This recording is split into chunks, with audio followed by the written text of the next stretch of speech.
caught a cold with Lynn's. Oh, no. Yeah, so she's not going to be able to. So I have to hold my own program. Doctors. Yeah, I'll bring her a doctor note next week.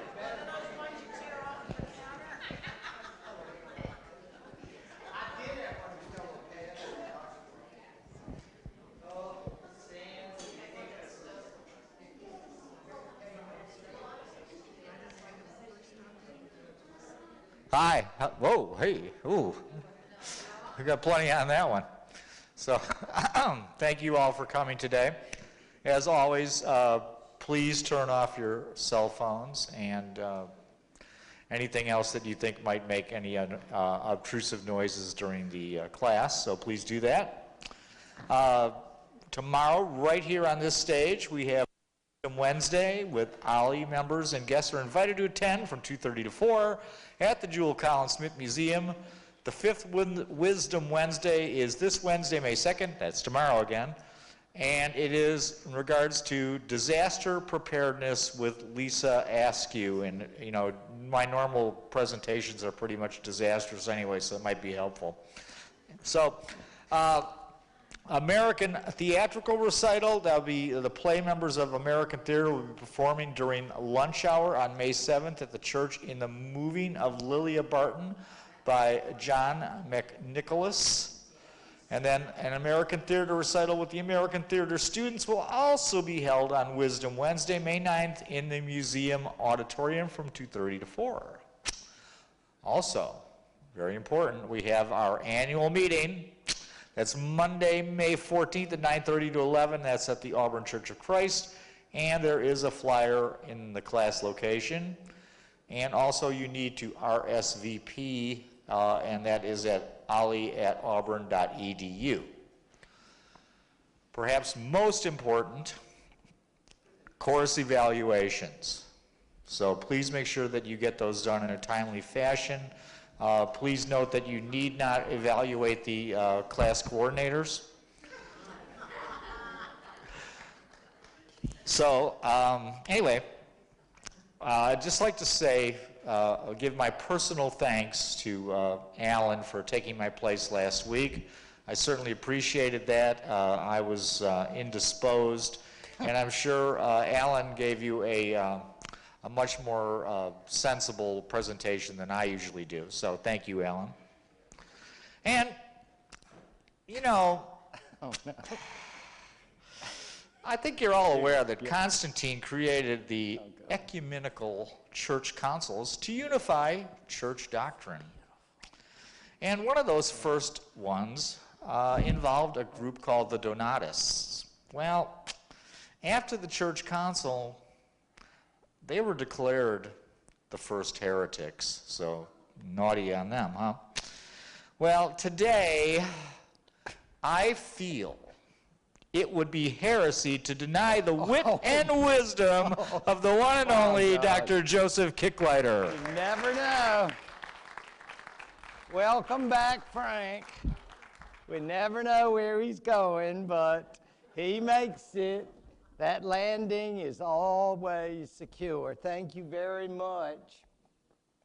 Well, today and our last time, we are dealing with this area of Roman religion, which I think is a particularly interesting topic since, of course, the effects of religion go on into our lives today, even though Roman Empire is part of the past. Let us note as we start off what a great person once said about it. And you think, gosh, I wonder who this great person could be. Maybe the greatest historian of the Roman Empire ever? Yes. If the G word comes up, Gibbon, you have hit it big. And the reason I picked this particular quotation is because I know with his kinds of attitudes, let's face it, 18th century Enlightenment, he tends to be a little tongue-in-cheek about religions. He himself, in his personal life, flipped back between Catholicism and deism. And you will note that in explaining Rome, he tells us that it is not a violently sectarian society of which we speak. The policy of the emperors and senate as far as it concerned religion was happily seconded by the reflections of the enlightened and by the habits of the superstitious part of their subjects. The various modes of worship which prevailed in the Roman world were all considered by the people as equally true, by the philosophers as equally false, and by the magistrates as equally useful. So that's got everybody, that's the big three. Either true, false, or whatever. And thus, toleration produced not only mutual indulgence, but even religious concord. You know, whatever you're into, man. I mean, I'm thinking that would have made for a difficult atmosphere, I guess, for the Inquisition or other institutions of later worlds, if this is in fact true, as Gibbon tells us. The superstition of the people was not embittered by any mixture of theological rancor, nor was it confined by the chains of any speculative system. In other words, folks just thought what they thought. And this is what we're into, and y'all can be in that, and it's fine. The devout polytheist, though fondly attached to his national rights, admitted with implicit faith the different religions of the earth. Now, I don't think that means they're ready to take a course in comparative religions and sort of attend an ecumenical conference. I just don't see that. But I do see a kind of live and let live policy. Because, of course, there's nothing that's very complicated about these particular ideas of the supernatural or the religion. Fear, gratitude, and curiosity, a dream or an omen, a singular disorder or distant journey perpetually disposed him to multiply the articles of his belief and to enlarge the list of his protectors. The thin texture of the pagan mythology was interwoven with various but not discordant materials. In other words, as various events occurs, we just add to the possibilities of what brought this about. In other words, most people are not reading and writing anyway, so lots of things happen in the world, as we know, that could be attributed to the supernatural and were in these various religions. So far as Gibbon was concerned, that would have made on the religious front a very easy time. Not saying that everything else was perfect, but on the religious front, people learned to accept. However, he said, then come the Christians. Yep. And that day is over. Now again, let's look at something that's official, and then we can look at some things that are unofficial. There, of course, according to the 19th century, are our Vestal Virgins. Remember, they are very famous because they tend the hearth of Vesta, and she is the protector of the hearths of Rome, a symbol of the city, which is our home, and the individual homes as well. You say she sounds like a very nice goddess. Indeed, she is. And so these people are on a commitment to serve her for a term. They are not pledged to a lifetime of chastity, I might add, but they are pledged for a term of service to her. And as I say, Vesta's not going to be running off a la Homer into activities, into wars or trouble or activities, long weekends with mortals, any of that. She is upright, honorable, and that to me represents the pantheon of Roman gods. The Roman gods, by and large, unlike their Greek counterparts, are not sort of having, what do you say, a variance between their private and their public lives? No, I think these are honorable Roman gods, okay? So there's no misbehavior or cutting up. Except in special cases, Venus slipped once in a while, but normally they are pretty darn upright. We worship them, offer them sacrifices, and they bless us. Now, should you talk to these Roman gods about your problems and troubles? I haven't got a date for this weekend. I think I'm going to get a D in this class. No, the gods aren't interested in that. That is so boring. So, the minutiae of your disgusting life are not of interest to the gods. They are doing the macrocosm, okay? The big picture. And it is very, very interesting to consider.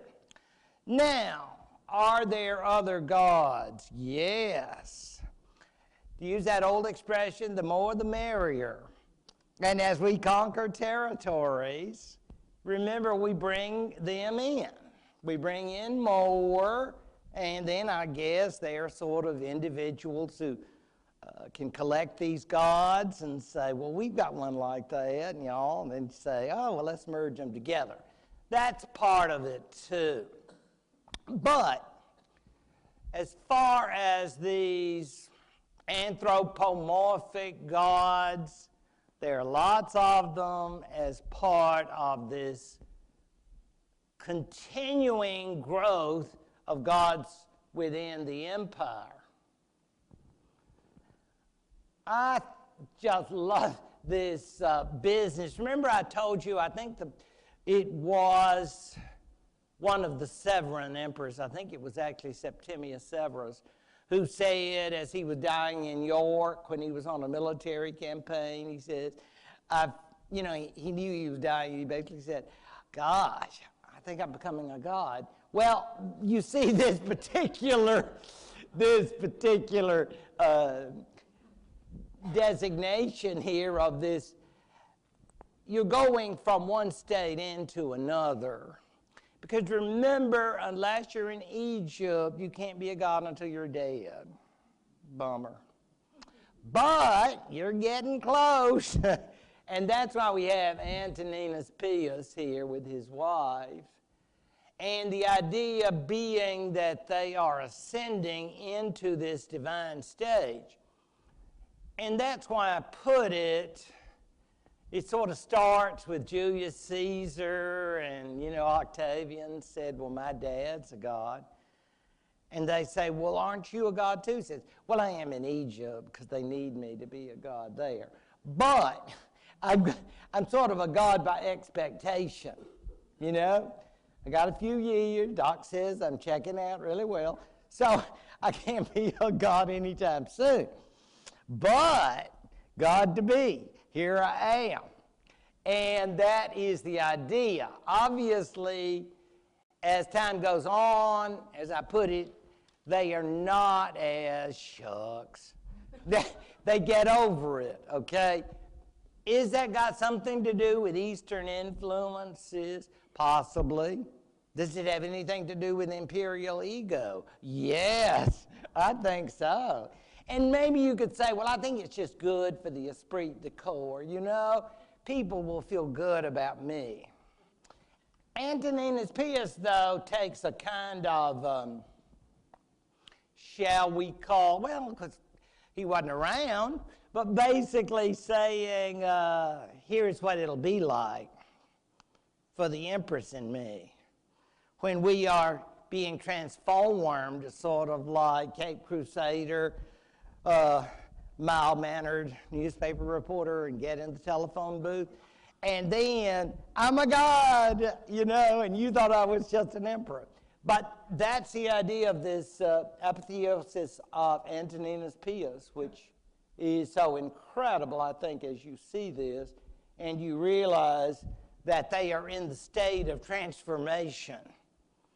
So, all of this is to say that imperial worship, along with the worship of the gods, and again, we are not closed off, and we always are open to adding new people to our collection of gods and goddesses. We have an interview process. Submit your CV, and we'll look you over, and you can join the crowd. So, that seems to be the Roman religious situation. It's not very exciting so far. Very tame, if you want to ask me. I mean, in terms of what we would expect for so sophisticated a civilization, you would want something a little more spicy. But for the people of Rome, maybe emperor worship was about as spicy as they would get. Now, of course, when we think of worship of the gods, we think of plebeians. Gibbon, who was not just a little snobby, but who was real snobby, you remember in that quotation, he made it pretty obvious that the masses tend to go with this various gods and all the rest of it, making sacrifices, and that'll make them happy. But according to the idea of religion being for the masses, the elites then go to the philosophers. And by far, the #1 rated philosophy was Stoicism by a mile. You say, couldn't they ever think up anything original? No, they always seem to get something from the Greeks, don't they? So, again, I did put up Marcus Aurelius, so you say, yeah, but look at what they produced in the field of Stoicism. I think that's nice. Yes, it's true. There were some very great Roman Stoics. And I think I told you the Stoic in action, Seneca, one of Nero's advisors that got to, do his wrist. Yeah, remember that? He was real Stoic. So you can, there are plenty of Roman Stoics, and I bet there's Stoic clubs. But again, I bet you this is strictly Park Avenue crowd. You know, this is not just regular old folks. Y'all gonna come to a Stoic meeting? I don't think, well, yeah, once we learn how to read, we sure would like to. We're attending literacy classes next week. Yeah, I just don't think this is something, because Stoicism is not going to help you get married. It's not going to help your crops and get your horse pregnant or what. All of these mundane things that one asks for divine assistance. At the risk of sounding elitist, I just don't think the Stoic philosophy is concerned with. They, like Marcus Aurelius, was concerned with inner peace and acceptance of reality regardless of good or bad.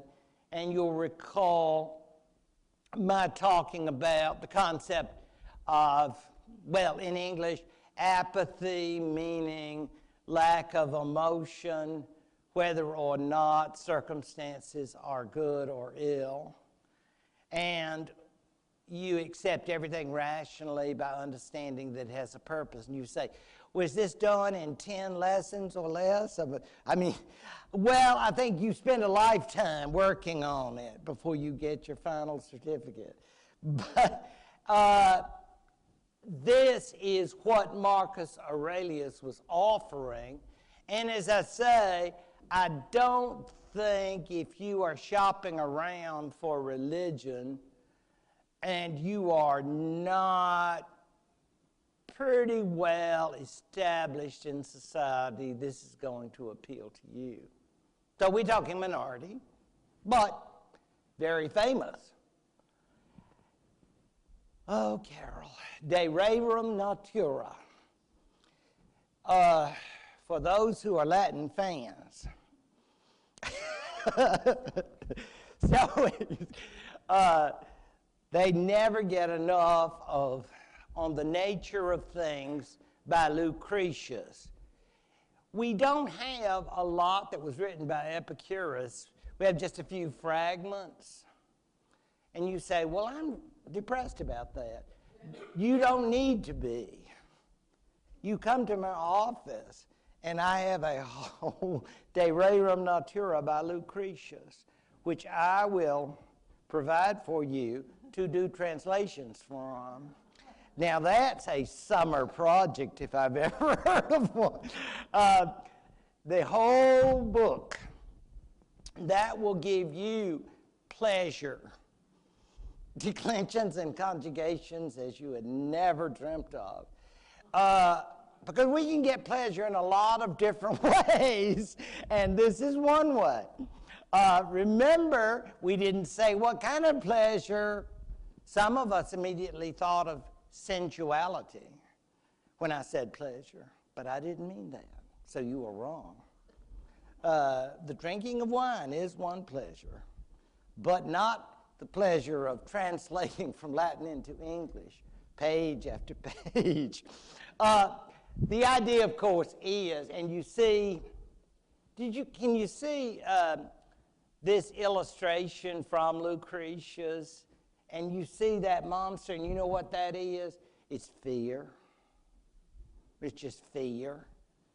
And you see the guy standing up there, he says, come on in, this is the pleasure palace. Now, he's not Hugh Hefner. It's not that. Okay, it's not that. This is all about philosophical pleasure. Yeah. And that is truly joyous. We have no fear because we understand that all that exists is temporary. And so we seek pleasure and avoid pain in all material ways. And we accept death as simply another step in the process of life. Epicureanism, it had its followings. I think I mentioned to you all Julius Caesar was supposed to have been one of them. The work De Rerum Natura was actually written in the 1st century BC. Doesn't mean there weren't any Epicureans before that, but it does mean, if it's hitting the market, then we must think that some elites must have said, have you read De Rerum Natura lately, Maybe at the bathhouse, because all of the people who are of that class are going. So there must have been a following. I'll grant you, if you push me, Stoicism has got to be larger than this one, because I think Stoicism probably is much more demanding and has many other dimensions. But there are Epicureans, but again, I can't imagine that regular people could say, wow, this is wonderful, because this will help me with my crops or my children. Or no, they don't care about all that. You are just living the life of pleasure and self-fulfillment. Now, Neoplatonism, that really gets us into something with greater depth. Neoplatonism clearly indicates to us that it is the ideals of Plato that are put into a particular construction of good versus bad. That's the easiest way I can put it. Very easy.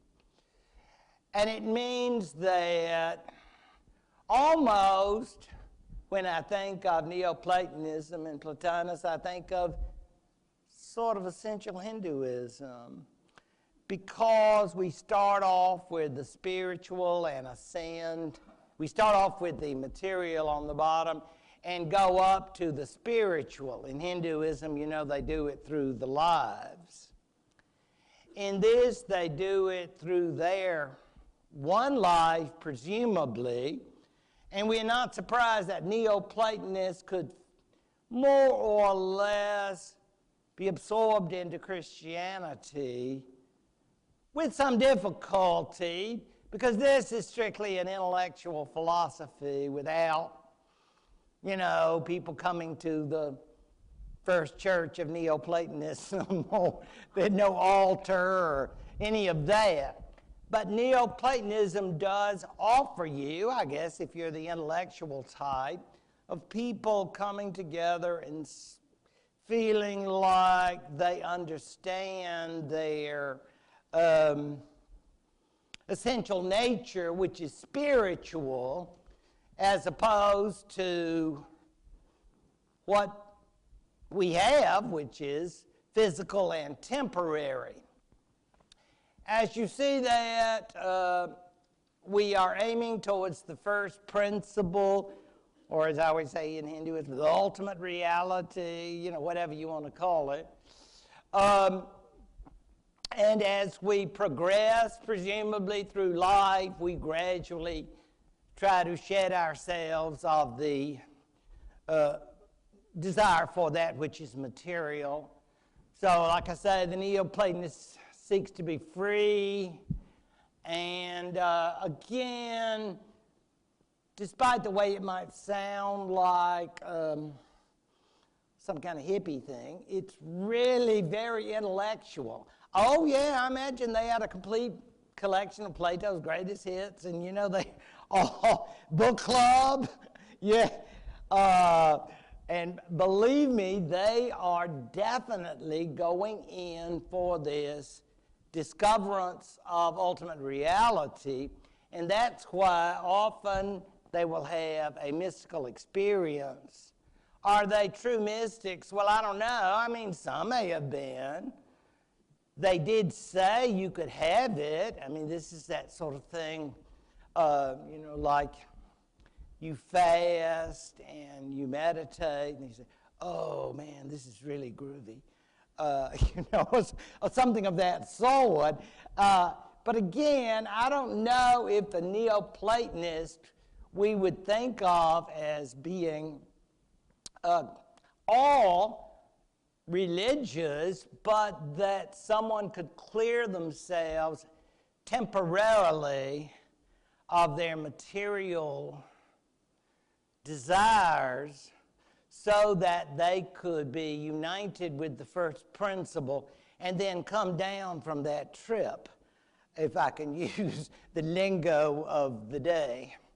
All of that strikes me as somewhat dubious in this particular society, but I'm thinking there were Neoplatonists who did it. Not everybody. I mean, it's not like this is some big cult, you know, and they took over part of Rome. Nothing like that. But I am simply saying that these are Platonic ideals. And remember, if you want to, you can see how this comes out of Plato.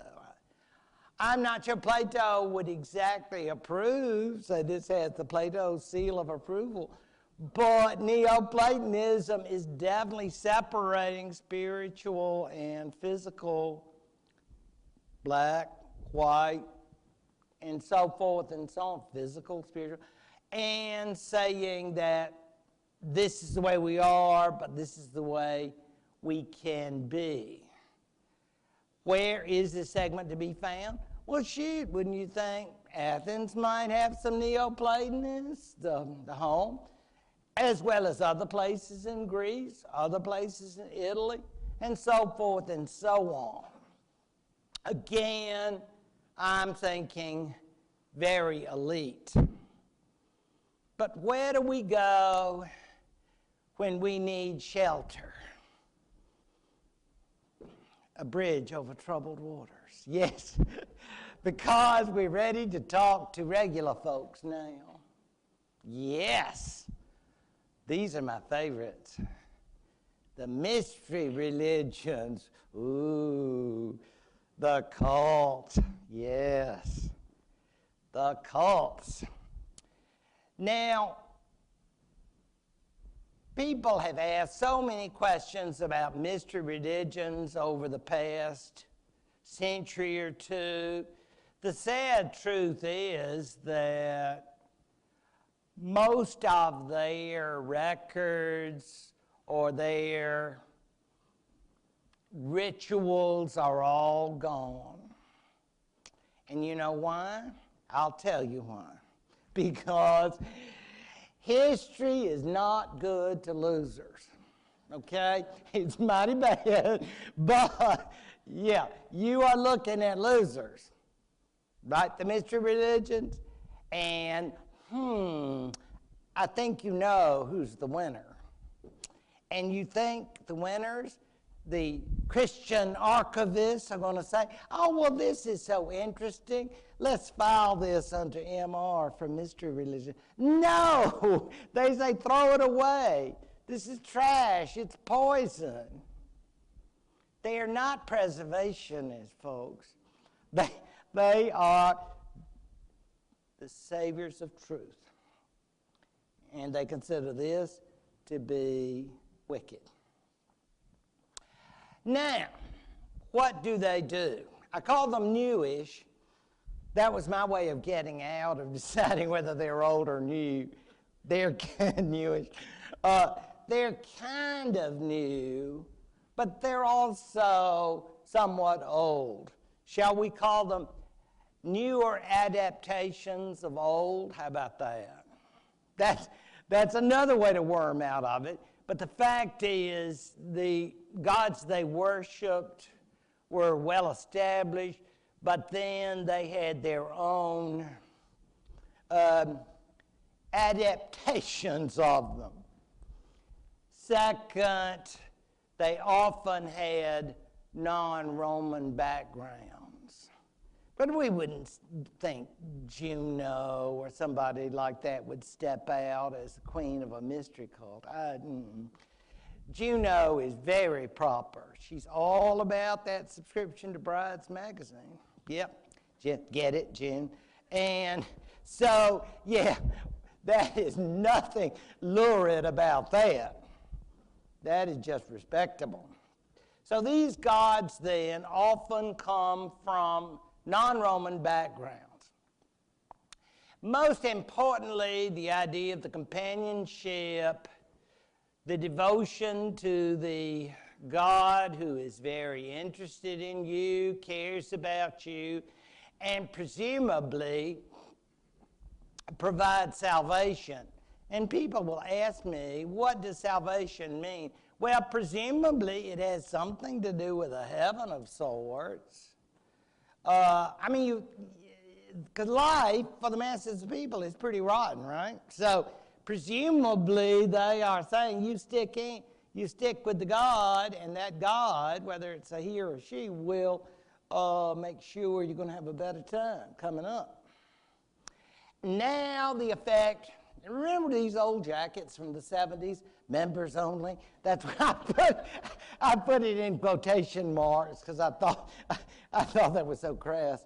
But anyway, I love that. If they'd had those jackets back then, Could you imagine getting to a cult meeting and then, wow, so you're in the cult too? Because, you know, that had got to be very, very special, you know, when you got there, and I guess you had a, you know, like a handshake or something like that. Yeah, exactly, Brother DeCappa. Yeah, Janet. Yeah. Something like that everybody would know. And then, of course, if you were a visitor or a guest, you would probably be a little envious.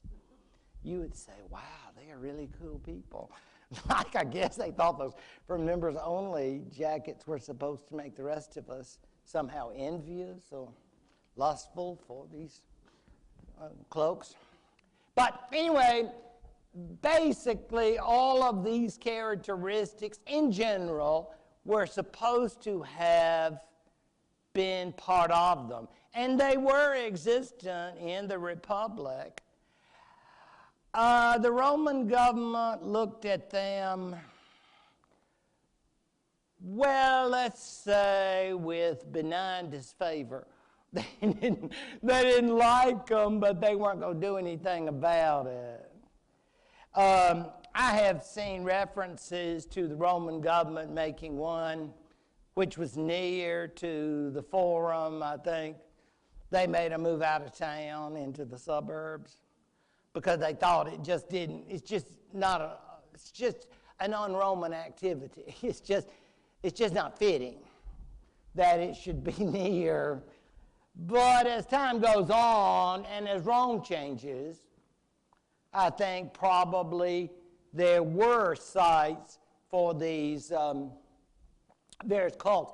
By the way, I was walking in London one day and ran over, not literally, the site of where archaeologists had discovered the site of a cult building. So they spread as far as there because, you know what? They're based on missionaries. Yeah. Because these are not supposed to be just local folks. These, you get out there and tell people the good word. So it's very, very interesting to see. Let's go back to good old ISIS. Again, but you don't look Egyptian. Well, I know, but she can be whatever you need her to be. She's just all about love. Here we are in the month of May, Mother's Day, and who could have been a greater mother than Isis? She is the ultimate mother, and in terms of the cult, she's more or less going solo. She's part of a dynamic trio, as you know, with her husband Osiris and the god of the Nile, Horus. But for the purpose of the cult, we're out and about. We're not rejecting marriage and child. No, we love them. But we're sort of on our own. We've got a career going here, and so we are doing the tour. And yes, where does Isis go? Where do you want her to go? Do you want to go to Britain? Yes. Gaul? We can book it. I mean, there are engagements everywhere because it's all about love. Think Hallmark. Yes. It's all about maternity, love, and everybody, y'all come. You're all welcome. There are no discrimination. And you say, well, what are their rights like? Well, according to one follower, and this may have been just in humor because it was a novel, you might have heard of it, called Petronia Satyricon. It's more or less, if I reveal the rights, I might be in terrible trouble. Because rights, and those of you sorority fraternity members will know exactly what I mean.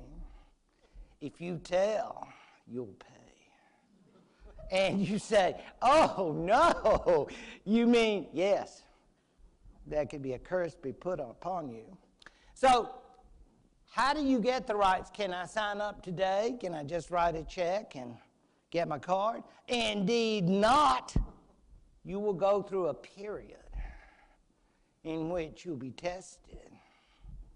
If you make it, tomorrow could be the first day of the rest of your life. Yes. But it will all be up to that last week. You say, this sounds, would there be hazing? I'm not going to tell you. It might be hell week. Yes, yes. I mean, one is left with this incredible, vivid imagination when one talks about the mystery cults, because you see everybody gathering around. Yeah, come on in, brother. Hey, sis, man, go hug. I mean, all in the cult. And then you go out with the regular people and say, well, did anything happen? No. Because of course, they're non-cult members. So you can't give away any hints of the transformation that's been in your life. Okay? However, say a household member says, you seem different somehow. You seem happier. You think I could go to one of your meetings? Well, maybe to the first part, but you're not allowed in the second.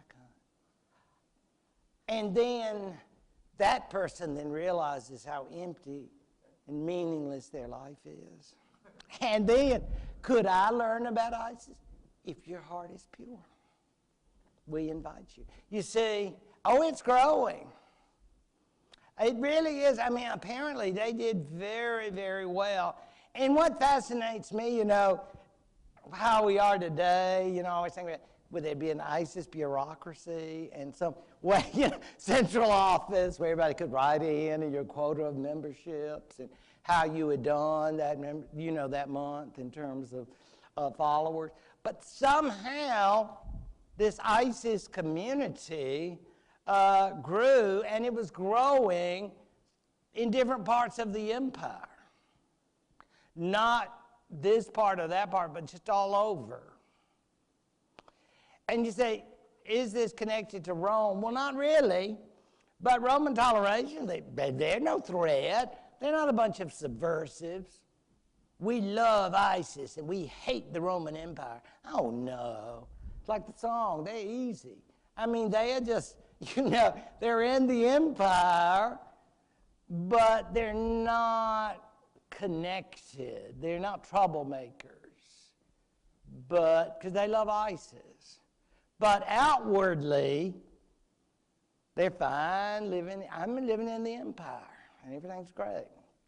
I hope that point is clear. I think it's an interesting concept, though, that when we think about people who are going to be persecuted, we think of ISIS people.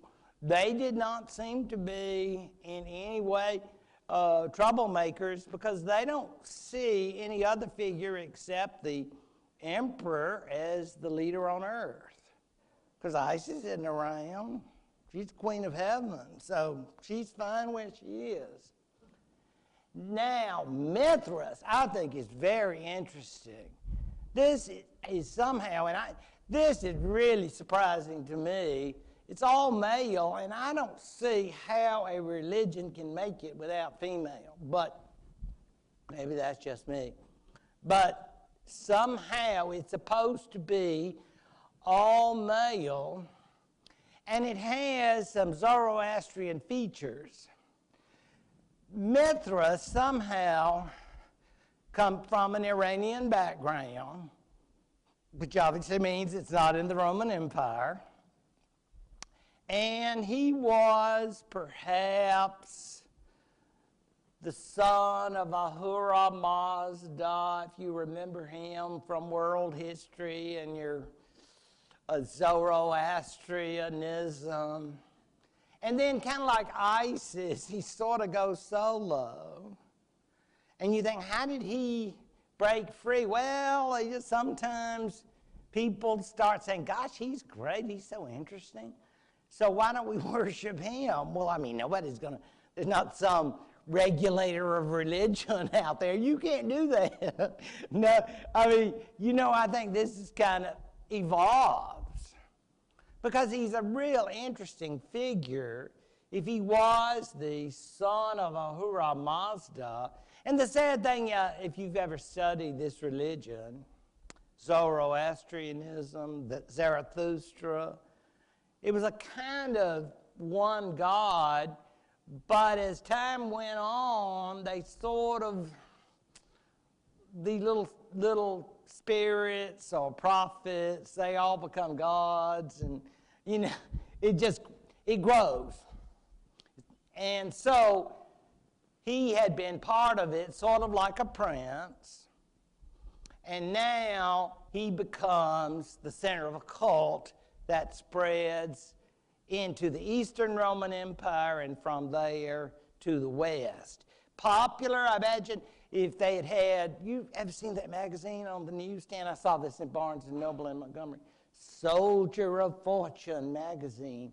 And I think, boy, they would have a big ad for Mithras in there because it was big in the vet crowd. Yeah, the veterans and people like that. Well, you can't take your wife. So it's got to be like a stag thing. You know, all these men coming together. And the idea is we're all in this big fight. And what are we fighting? Evil. And what is evil? This is going to be terrible what I'm about to say. And what is evil? A lot of bull. Yep. Yes, yes. I'm sorry. I'm sorry. Sometimes I lose control. This, you have just heard, that was so bad. And there's my bull.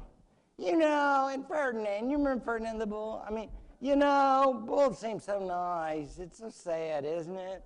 The bulls have to take the brunt of so many of these. But yes, the bull is evil. And so there is Mithras just doing away with him. We're just going to have a bloodbath. And what's going to happen? Well, I'm afraid Mithras is going to get gored. Yes. And you say, well, that isn't good. Indeed not. However, with Mithras dying, he arises into eternal life, light, salvation. And we love Mithras. And down with the bull, up with Mithras. And you know what the bull is? Darkness. Now, when we think of the rites of Mithras, get ready. This was supposed to be the ceremony in which they engaged. I don't know, blood is a wonderful thing, as you know, as a nurse. But bull's blood, getting splashed in it, they put, I know, but think about it. You think it would make you feel good afterwards? You think, I'd want a bath. I'd want a real long, thorough one. Because they believed in baptism in bull's blood. And you're supposed to feel saved then. Exactly. I think it would smell bad too. But whatever the case, you're not supposed to be talking about this anyway. Because you get your bath after the ceremonies, I would assume. So you go out with the family afterwards and they say, you just seem happy. Oh, yeah. But you don't get to say, oh, I got baptized in bull's blood this afternoon. I'm feeling really peppy. I'm just feeling, this is wonderful.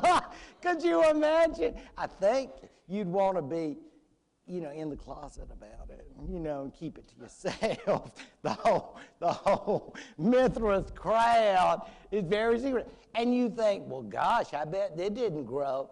Indeed it did. I mean, you got Mithras missionaries.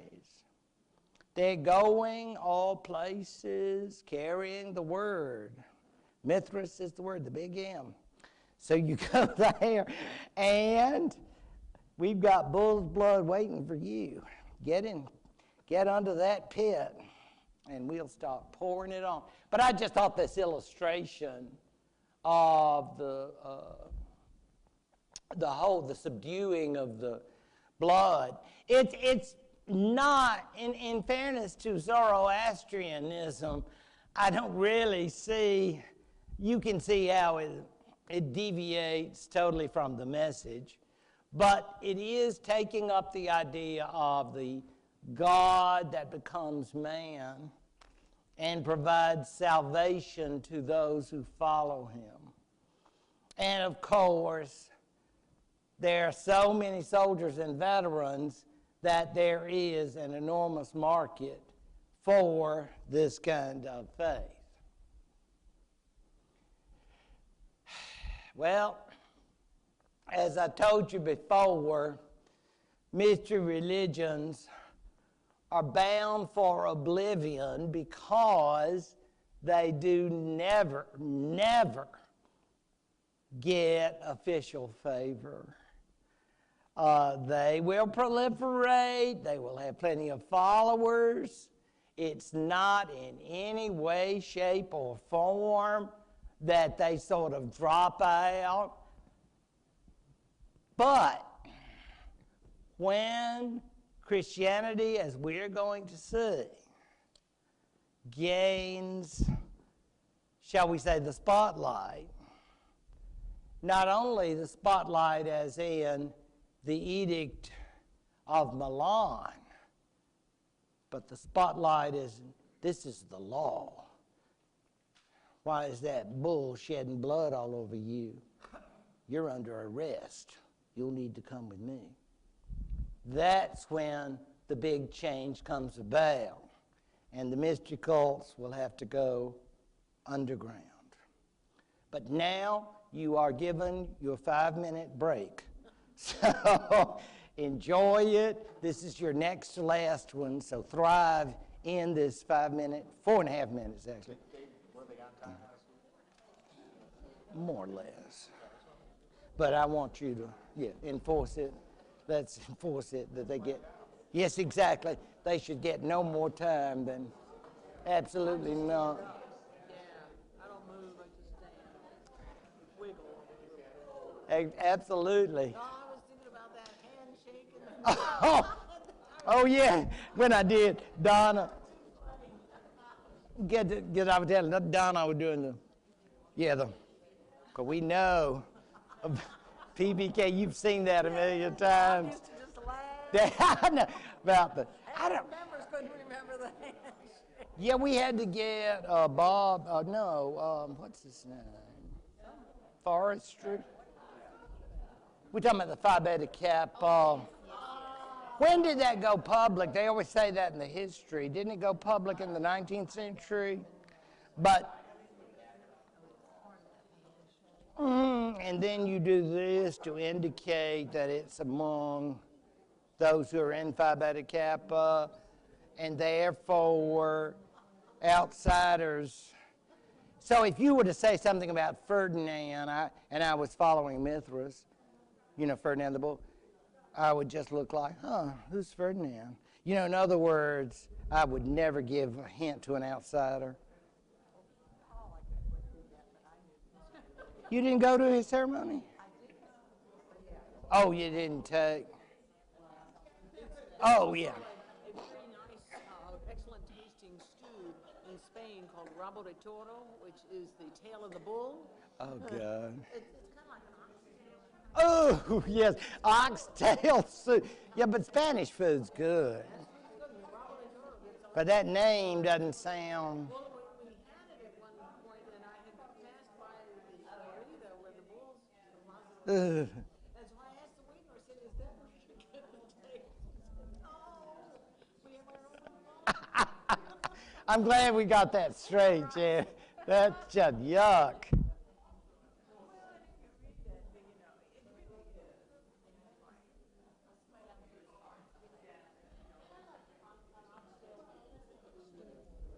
Oxtail soup is just the penultimate British Blood pudding. That was the, Oh, no, you that's remember blood that? sausages. I don't know if I've ever had that. In Britain, some of that stuff, Blood sausages. ooh, okay.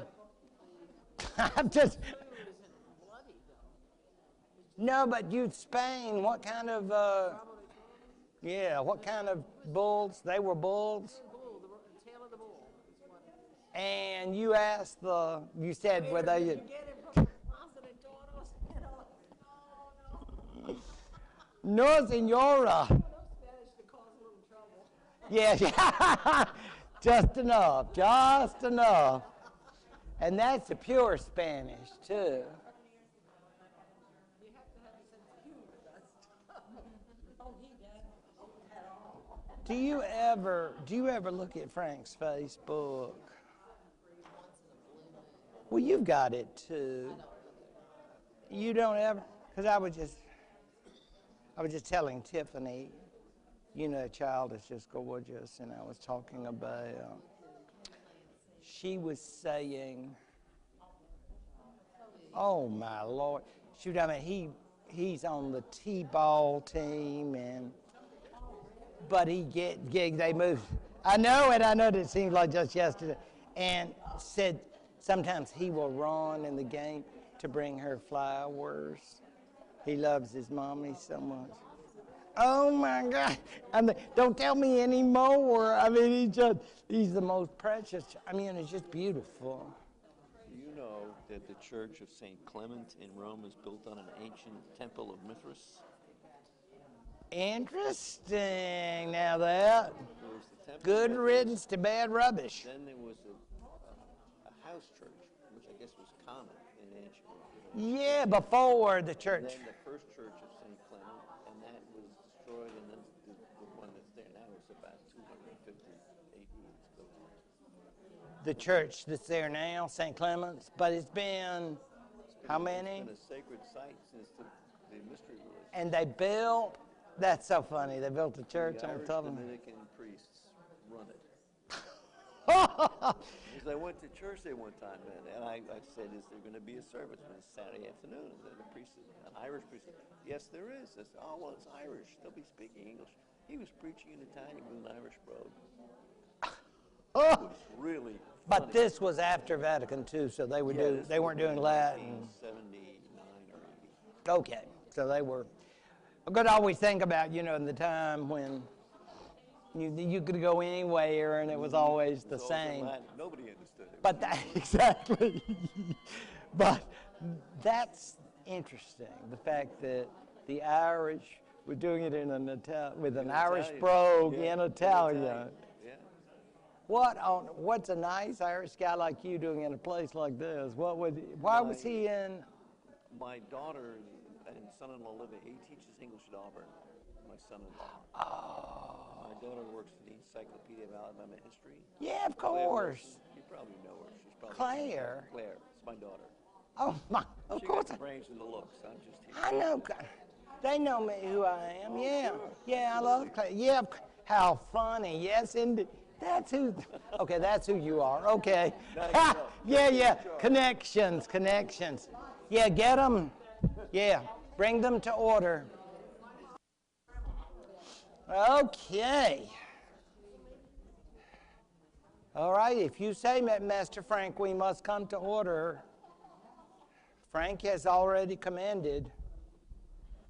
So, see, I wanted you to have a 6-minute break, but no, not. Frank says 5, so you're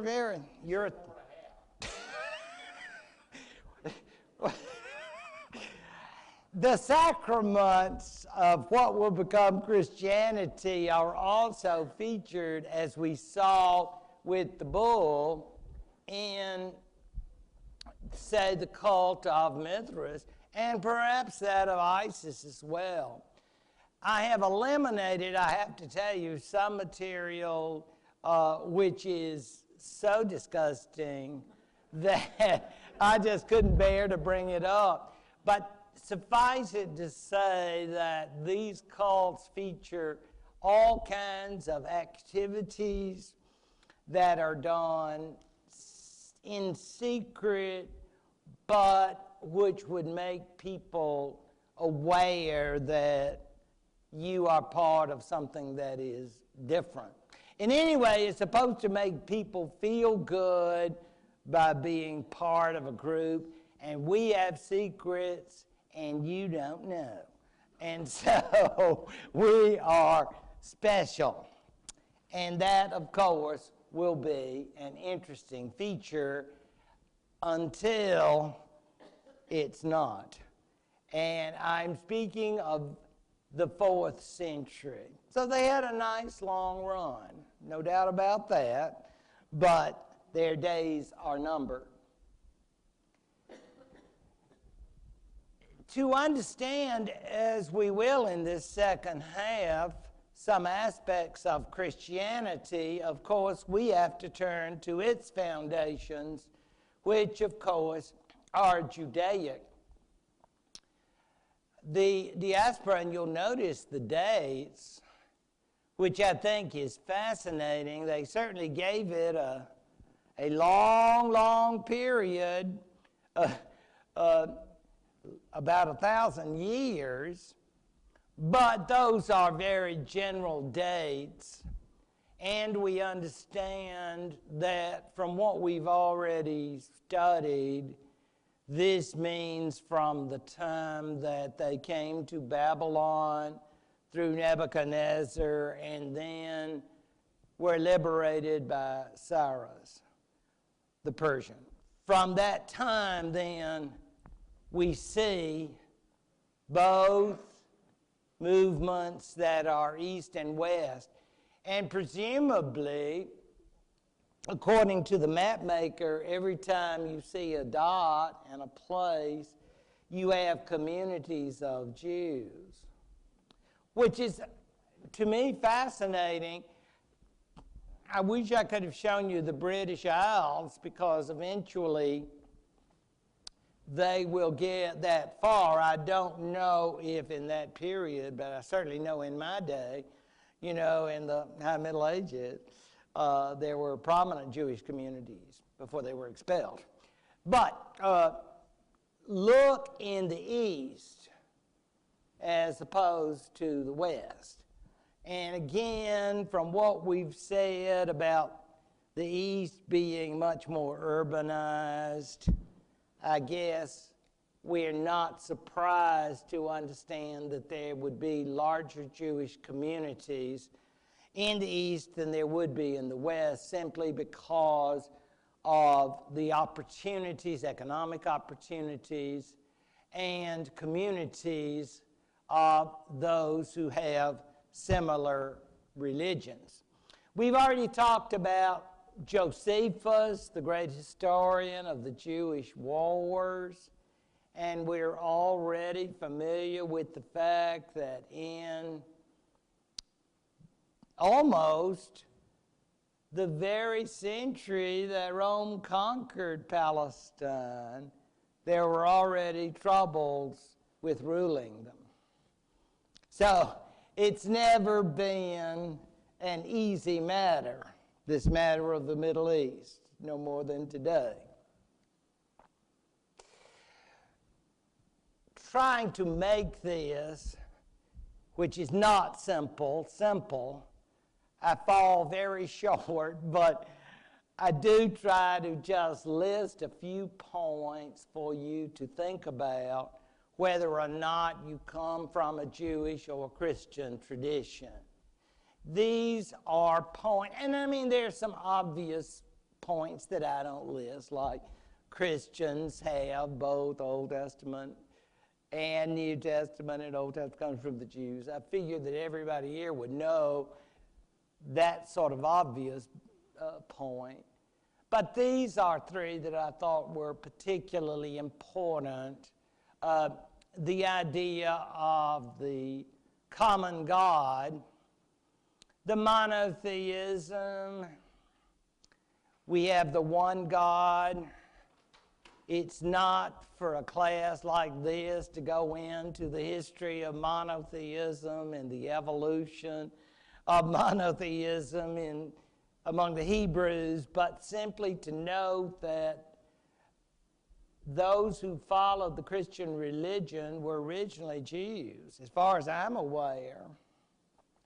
And if so, they already followed the one God.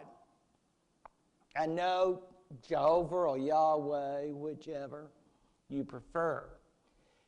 From the prophets like Isaiah, we get the idea of the Messiah, which would be very important in this period too. If you remember, Isaiah is part of the period of the book of Isaiah and Jeremiah when the people are ruled by the Babylonians. And they're always saying, someday we're going to be saved. We're going to be redeemed. Well, who will be that redeemer? Cyrus the Persian. Think about him. Go to the book of Isaiah and check me out and see if I'm not right. Why do they use that term? Because that's what Redeemer means, Messiah, Christ. And this means that, in fact, by the time of Jesus Christ, they were looking for another Redeemer because they were now under the Roman yoke. For those who are students of the Bible, you will know how often the idea of the oppression of God's people, that is, the chosen people, is a theme. Think Egyptians. Now, I don't mean to turn this into a Sunday school class, so forgive me, but I think it is very important that we get the idea that the Hebrews, the Israelites, are always getting off God's plan, and then they get punished, and then, of course, they are redeemed. And I think that's such an important idea when we think of the time of Jesus Christ. The atonement, meaning the idea that when the children of Israel, Hebrews, are escaping Egypt under Moses, how the blood of the lamb and the sacrifice of the blood of the lamb indicated the people or the families that were to be spared. This is a form of atonement that we can also see in the Last Supper of Christ with his disciples, with the bread and wine. Now, those are what I call just obvious signs of the connection with which I suspect most of us are generally familiar. Nothing very complicated, just to get you in that frame of mind, which should be obvious given Jesus' own rearing and background, that the religion with which he is associated. His dates, I think, are pretty well established by now. That years ago, students used to be shocked when say, "Oh, he wasn't born in 1 AD," or something like that. And I think most scholars say it's about 4 years off.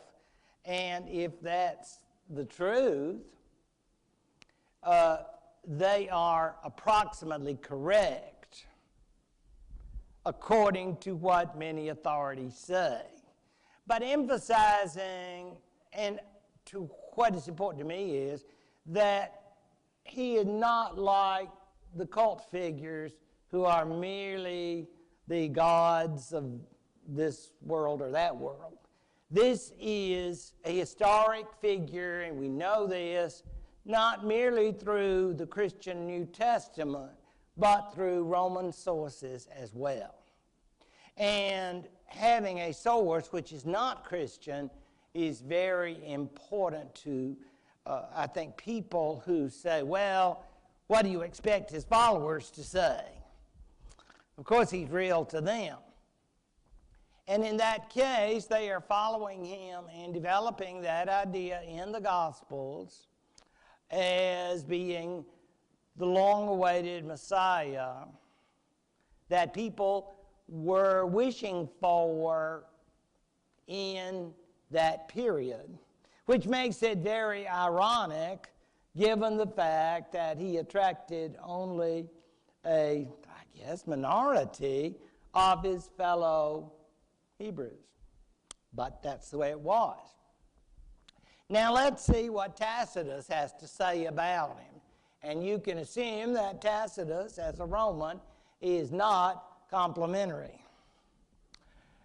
Consequently, to get rid of the report, and I think it was about report that he had caused the burning of Rome, to get rid of the report, Nero fastened the guilt and inflict the most exquisite tortures on a class hated for their abominations called Christians by the populace. Christus, from whom the name had its origins, suffered the extreme penalty during the reign of Tiberius at the hands of one of our procurators, Pontius Pilate, a name I'm sure familiar, and a most mischievous superstition. Thus, checked for the moment, again broke out not only in Judea, the first source of the evil, but even in Rome, where all things hideous and shameful from every part of the world find their center and become popular. Sounds like New York, doesn't it? Yeah, I mean, you get anything that is wicked ends up there. Big city, lots of trouble. But it's very interesting, isn't it, that this being written in early times, think Nero, 60s, that they already know about the followers of Christ. That is, a source which I think is pretty reputable, like Tacitus. And I don't think he would have mentioned him if he had thought he was just some idol or some figment of their imagination. But what is interesting to me is, of course, that already in his mind, they are separated from Jewish people. I don't know if Christians felt that way, but in the mind of this Roman historian, who is relatively objective, I think, because he didn't like any of them, you know, like Christians or Jews, that I don't think it would matter to him. So he doesn't have a side. The big issue, which of course is going to be so important for Paul, Saul of Tarsus, is going to be the all-important issue of Jew versus non-Jew in terms of Christian membership. The textbooks call him the second founder of Christianity, and he is pretty early if you think about the fact that he is going to live in what we call biblical times. He'll die in the 60s. And so with his strong Hebraic background, he is going as a learned Jewish person who is a product of both the rabbis, the rabbinic culture of the Jews there in Tarsus, which is now a Turkish city, which you can visit. He's also a student of Greek philosophy, and he knows Greek. He is a most extraordinary individual, I think, because he is part, in a way, of both worlds. Now, he is not unappreciative, and those of you who read the Acts and read the letters of Paul, he was not unappreciative of being part of the covenant people, that is to say, being a Hebrew. But the people who lived in those Hellenistic cities, Jewish communities, I think were much more aware of the larger world around them. That is to say, they weren't just living there in Palestine and sort of, to use a modern word, parochial. I always feel like Paul was much more cosmopolitan than many of his fellow followers of Christ. In any event, and you can read this much better than I can tell you in the book of Acts, how his party, opposing those who are the so-called Judaizers who insisted that all Christians must first follow Jewish ritual, his victory will make possible the popularity of Christianity among both Christians and Gentiles. I mean, both Jews and Gentiles. That is to say, because no longer will there be any kind of basis which will involve either food or bodily surgery, those kinds of things. This is very, very significant as we look, as we will, at where Paul went. Because I mentioned mystery cults had missionaries too. But Paul is, I suspect, the ultimate Christian missionary and spent much of his life in travel. And of course, the letters known to you, the Ephesians and the Corinthians and the Galatians and on, are all products of his concern for these people who became the early Christian communities, which were part of his work. Not that he was the only one, but obviously, as the Bible, as the New Testament has come down to us, a product, by the way, of the 4th century, when it was determined the 27 books of the New Testament.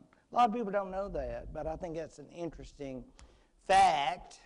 If you ever want to know, or if you haven't ever seen the books that didn't make it, they have those too. Yeah, exactly. There are all kinds of interesting little tales, the Revelation of Paul, or some of them, the Gospel of St. Thomas, or might have been, but didn't make it. And I don't think it's going to change at this point, do you? I think it's pretty well fixed, but they are interesting to see what made it and what did not. Here's my map. I thought this was interesting because it shows all the places he went. And you think, well, why didn't he go to Spain? Or why didn't he go to France? Or why didn't he cross the Rhine Danube and visit with some German folks? Didn't have time. I don't think he would have stopped if he could have.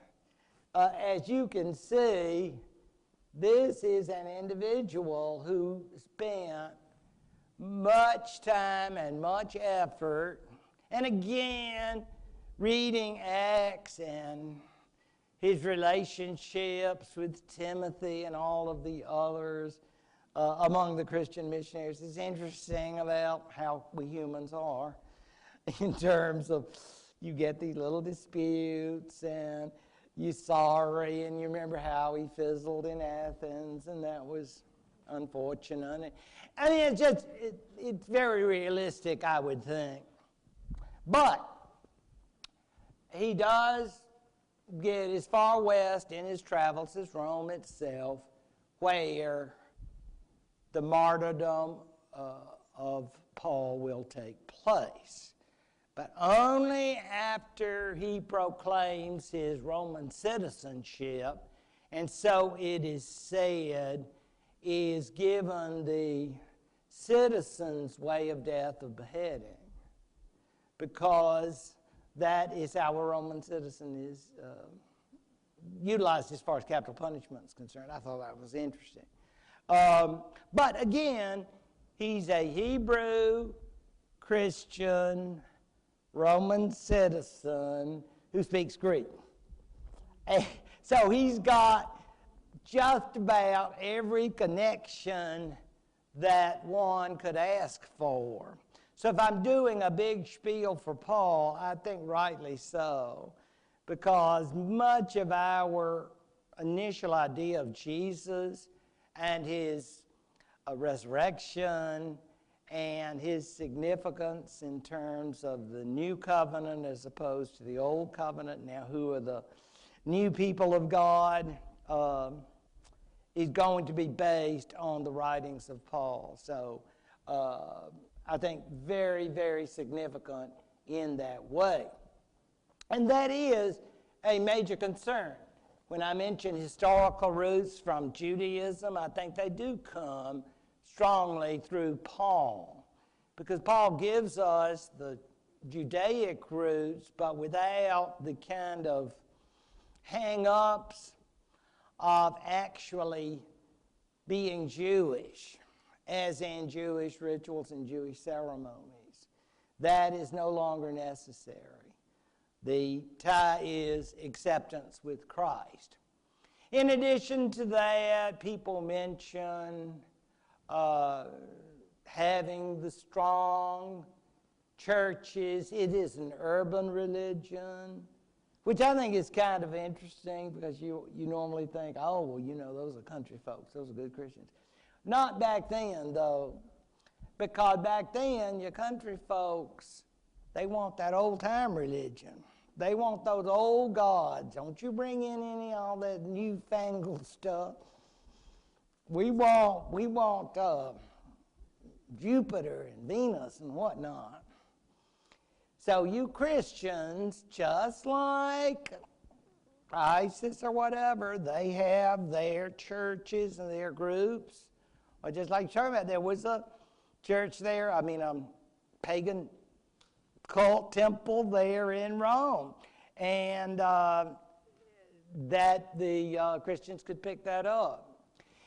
They developed fairly early on, at least by the 3rd century, the idea, and they are all male, as you know, the bishops and other clergy leading the laity with the services which could consist of not only Bible readings, reading from the writings as they have them at that time of Christ and perhaps other prophets. Because remember, for a long time, it is going to be an overwhelmingly Jewish group. Or I should say Jewish ethnically, but no longer in good standing in the Jewish community, because that doesn't take long to develop into ill feelings back and forth, believe me. Strong moral certainties. I think that's clear. I don't think it's like that they are worried about situation ethics. I think that was big when I was in school. I don't think that is in any way an issue. And if you don't like it, you're welcome to leave. I don't think you're supposed to say that to classes now. But in the day, that's pretty much what they would say to us, you know, like, this is the way it's going to be, and you don't have to be here. Now you sort of say, oh, I'm sorry. Maybe it's my fault. But it's a different world, Okay, so all of this then is to say that they were very certain, and they were certain that they weren't going to be around necessarily very long. The imminent second coming. Some of you will remember when Paul speaks of a group who perhaps were kind of chilling while they should have been working, because they were saying, kicking back, that the Lord is coming soon. And he said, if they do not work, let them not eat. So no one would say he's any softy. In other words, yes, there is a second coming, but no, we don't know when. But you just better get ready. But that doesn't mean it's tomorrow. So get out there and get a job. And of course, the courage and the fortitude, meaning that we are an underground religion. We are a belief system that is unacceptable. And remember, we are stemming from Jews. But the Roman government's very funny about the Jews, because Hebrews had a religion based on their ethnicity. We don't like it, but we accept it. But it's not a warm acceptance. It's not like, y'all come on in, we're glad to have you. Maybe you could have a service here. No. But the Christians, newfangled, they claim one God. So you've got one God. Well, what does that make the emperor, you know? We don't appreciate that one little bit. I mentioned as we went through the emperors, Nero plus the 3 Ds, in case you've memorized your list of emperors. That might be on the final. So next week I'd get to work. So get started. But obviously these various persecutions they blew hot and cold.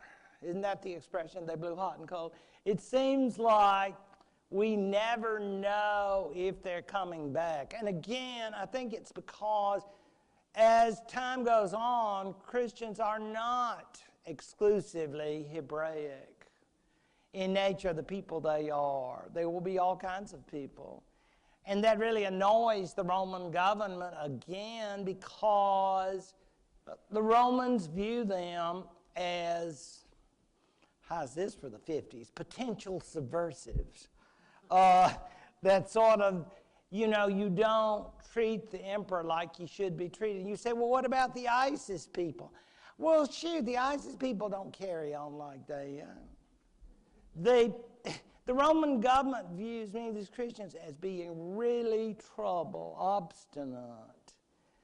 I don't want to say ISIS people are laid back, because I didn't go to any of their meetings. Behind closed doors, they could have gotten really excited. During the ceremonies. So, yeah. But so I can't say that. But I can say outside, they say, oh, we love the emperor. Oh, that emperor is just divine. That kind of thing. So, yeah, they're going to say what they need to say. Don't you worry about that. But the Christians were, to use the word in one Roman document, obstinate. And so that can be very annoying. Because all you got to do is say he's God. Just say, Carol, Dominus et Deus. That's your ticket to ride. But they won't do it. And again, Hebrews get a pass of some sort in terms that the Christians cannot have. This is so famous. The great Emperor Trajan got a memorandum from one of his great provincial officers named Pliny. He said, I've got this Christian problem. And what kind of problem is he going to have? Well, he had an issue with some who may have questioned the emperor's divinity. And it's sort of like, dear Abby, what am I going to do? I'm really upset about it. But you followed the correct procedure. They're not to be sought out. If they're brought before you and convicted, they ought to be punished with the proviso that whoever denied he's a Christian and proves it by worshiping gods shall obtain repentance.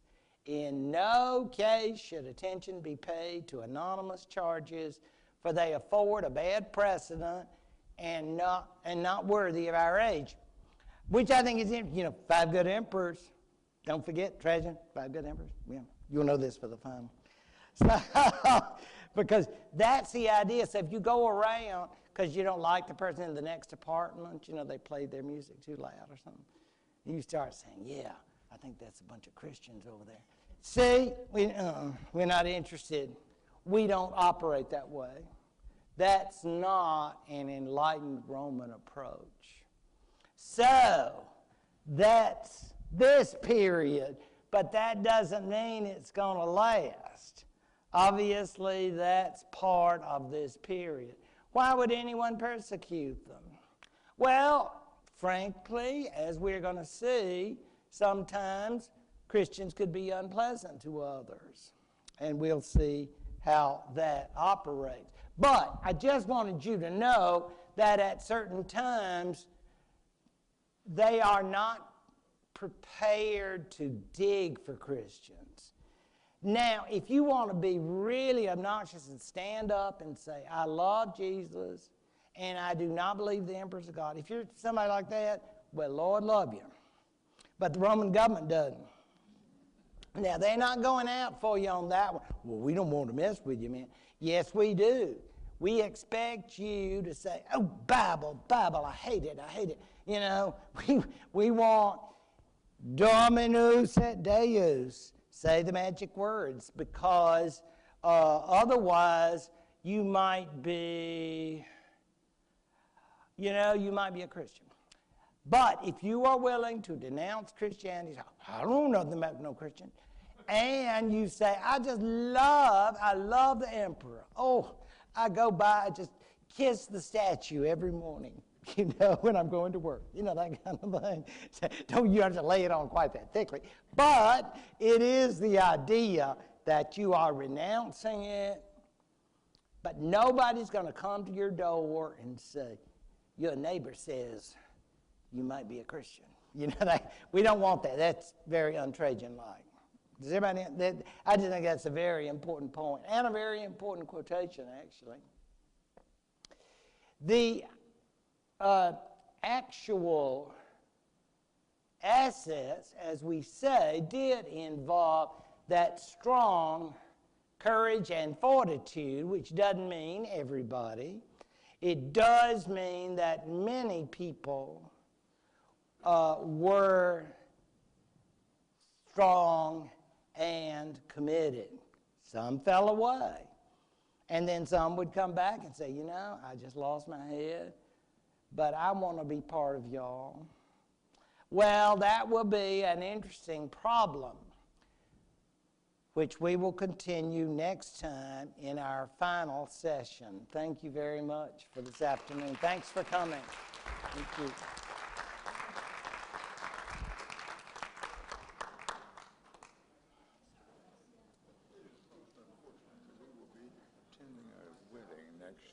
Well, we're glad. Well, no, nuptials are always good, so that's... Right. I want to tell you how much we've enjoyed it. Thank you. Will you be teaching it? I will. Please come back. I will. What will we be learning about next? Just, we're keeping on going. Oh, right through Rome? Oh, okay. Yeah, we'll go right on. Please come back, Ralph. Okay, thank you. So, one more week, and you're graduating. You're going to be an alumni. No, well, no, I'm not positive. Yeah, exactly. And make a good grade, too, because otherwise you won't get your key.